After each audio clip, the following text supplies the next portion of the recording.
So the story starts when me and Ethan, my brother, who's also part of Paranormal Dudes, came back from Airsoft. If you don't know what Airsoft is, you can Google it. So we get back, it's late at night. I'm going upstairs to go edit the footage we got from it. And Ethan goes downstairs. I don't know why, but he decided to go downstairs. So Ethan's leaving his room after changing. Yeah, that's what it was. He went to go change. He's leaving his room, and then looks down and Mila's staring through him, or I should say behind him. Then Ethan said, "Mila, what are you looking at?" Mila just stares with the blank stare right behind him, and if I can remember correctly, Ethan said that she had a low bellow like a little growl. In that very moment, Ethan felt a presence come over his shoulder. He gets really close, so close he can whisper in his ear and says, Ethan freaks out. I hear this. I freak out. He comes running upstairs and he's frantic, pale. I had never seen Ethan like this. I ask him, what happened? But did you see? The reason why I ask him, what did he see, is that we both know things happen in that house. He looks at me and he says, there's something down there, and it said yoo-hoo. So me being me, I picked up a samurai sword that I had nearby. Who knows what that would have done if I would have encountered this entity. But we both went downstairs. We kind of cleared the whole first floor. We went back upstairs together, along with Mila, obviously. While we're upstairs, what ends up happening to this day gives me goosebumps, drives chills up my spine. And this was like 10 years ago, but still it lingers. The story stuck with us and it's still in the back of our minds. We're upstairs and we hear the chilling yoo-hoo all over again, but it sounded like it was coming from the backyard. Super strange. So, you would think we'd go down there to figure it out. Nope, we're freaked out. We stay upstairs and just listen to what the hell is going on downstairs. Then, what ends up happening? It sounds like it's getting closer. Then we hear footsteps. Keep in mind this house is freestanding, so you hear everything. We begin to hear loud footsteps coming from downstairs with the periodic. We don't know what's going on. At first I thought it was a neighbor, but boy was I wrong. So what ended up happening next? This thing decides I'm going to go towards them. It's coming up the stairs at this point.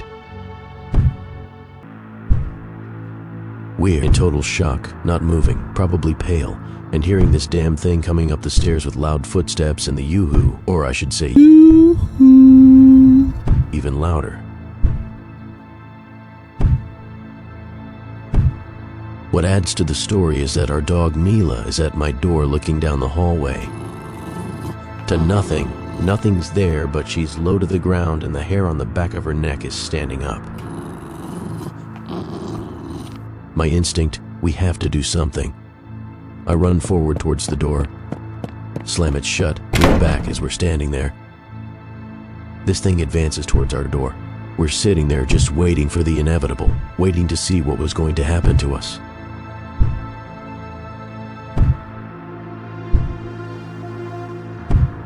It's getting closer.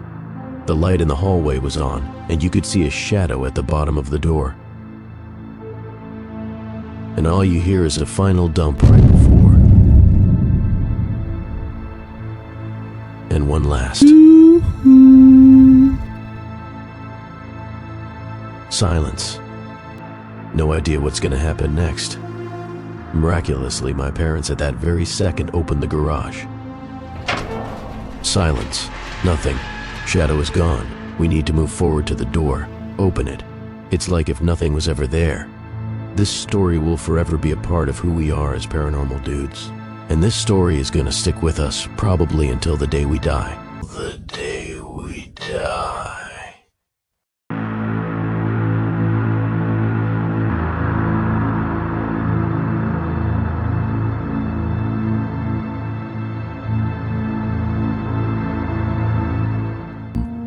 In a small town called Calexico, something unforgettable happened.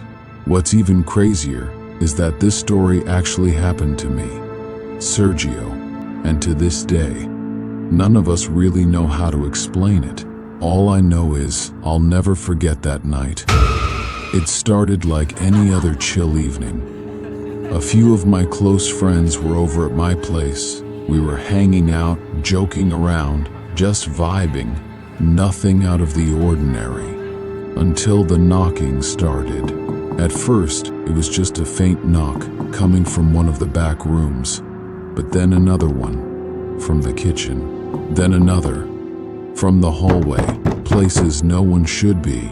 We all froze. I remember looking at my friends thinking, is someone messing with us? But the knocks didn't make sense. They were happening in spots too far apart, too fast. And then, the loudest knock came from the front door. My friend and I sprinted to the door and swung it open. Nothing. But just as we opened it, a knock came from the window above the door. We all looked up at the same time. No one was there, just empty darkness. That's when we decided maybe we just ignore it. So we went back inside, tried to shake it off and keep hanging out, even though all of us were clearly on edge. One by one, people started leaving, until it was just 4 of us left. We were too creeped out to split up, so we all crashed in the living room. Eventually, we fell asleep. Sometime in the middle of the night, I was shaken awake. It was one of my friends. He looked uneasy. He leaned in and whispered, "Hey, where's Alex?"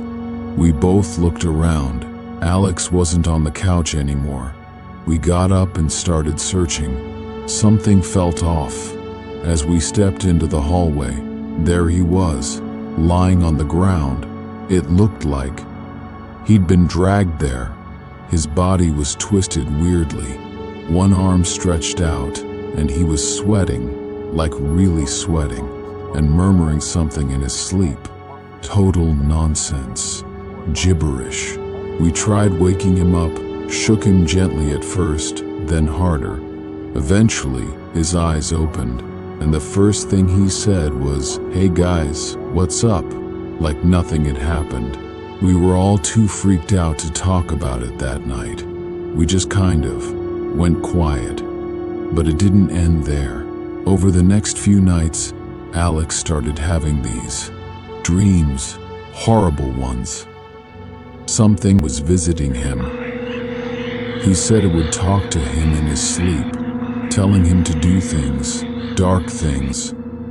One night he confided in us that the thing in his dreams told him to unalive his parents. It wasn't him. You could tell. Something else had gotten in. That's when he made the decision to get baptized. He said he felt like he was being followed, watched. And the crazy thing is, after he did it, after he got baptized, it all stopped. No more dreams, no more voices, nothing. It was like something had been forced out of him. We don't talk about it much anymore, but all of us agree on one thing. Whatever happened that night, we all believe he was possessed, and I hope, for his sake, it's gone for good.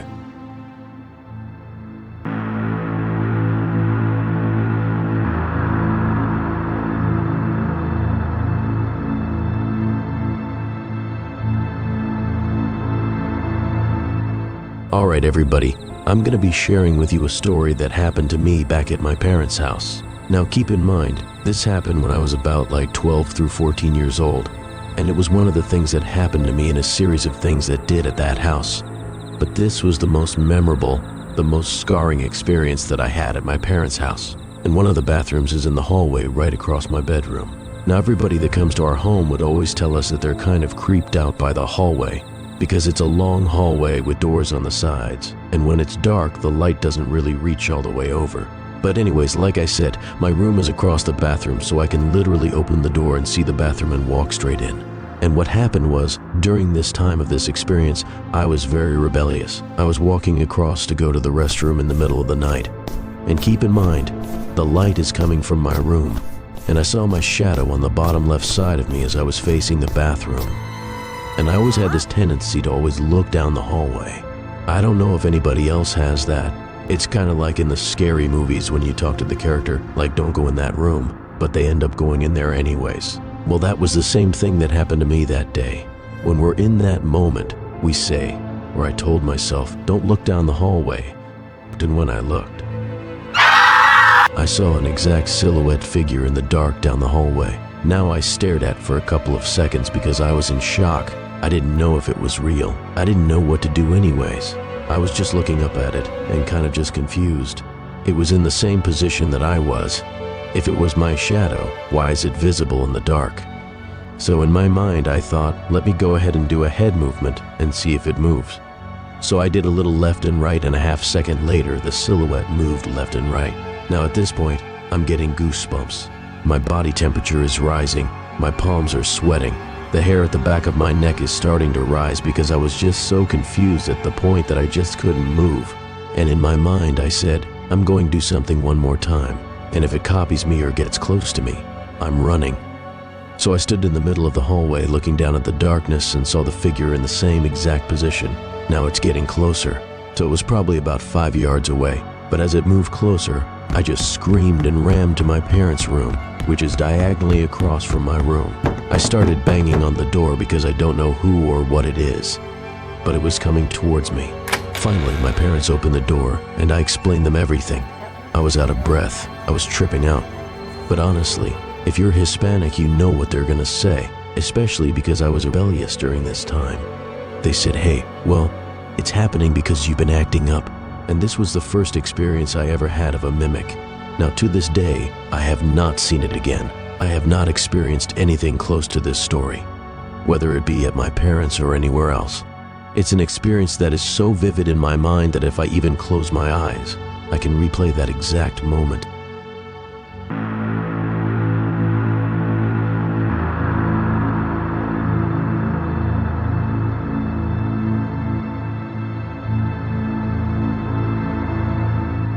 Some houses just feel off, like they're watching you, even when no one else is around. This was one of those houses, my old place in Los Angeles. Yeah, that house. The same one from the Yoo-Hoo story. The infamous one Sergio warned us about. One night when me and my buddy Chris were deep into our ghost hunting phase, just two curious idiots with flashlights and phone recorders, we decided to investigate. Nothing professional, just two night owls chasing chills. We waited till everyone was asleep, lights off, phones recording. We sat in the living room and asked the usual, "What's your name?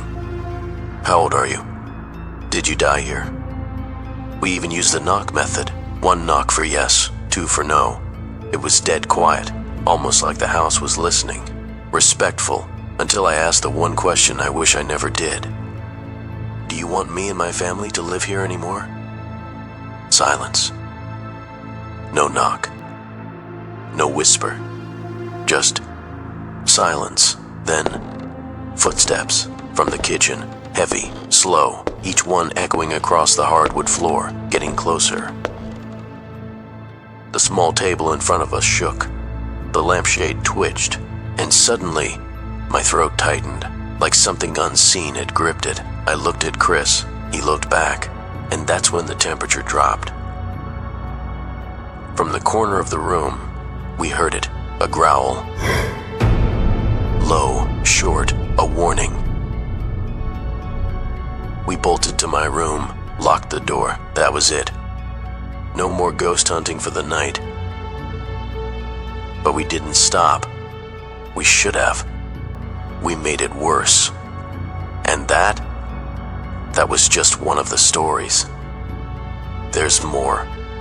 A lot more. And I can't wait to tell you the rest.